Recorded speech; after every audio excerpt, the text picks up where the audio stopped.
যুধিষ্ঠিরের স্বর্গ পরীক্ষা কুকুর রূপে ধর্মরাজ। যুধিষ্ঠির ছিলেন ধর্মের প্রতীক, সত্য ও ন্যায়ের পথে অবিচল। মহাযুদ্ধের পর তিনি একমাত্র জীবিত অবস্থায় স্বর্গের দ্বারে পৌঁছান। পথে সব ভাই ও দ্রৌপদী একে একে পতিত হন, কিন্তু যুধিষ্ঠির চলতে থাকেন, পাশে শুধু এক বিশ্বস্ত কুকুর।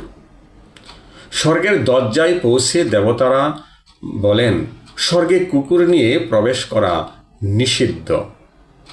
তখন যুধিষ্ঠির শান্তভাবে উত্তর দেন, যে আমাকে শেষ পর্যন্ত সঙ্গ দিয়েছে, আমি তাকে ত্যাগ করব না, এমনকি স্বর্গের জন্যও নয়। দেবতারা মুগ্ধ হয়ে জানালো, সেই কুকুর আর কেউ নয়, ধর্মদেব স্বয়ং, তার পিতা। এই পরীক্ষায় প্রমাণিত হয় যুধিষ্ঠিরের সত্য, নিষ্ঠা ও করুণাই তাকে ধর্মপুত্র হিসাবে অমর করে রেখেছে।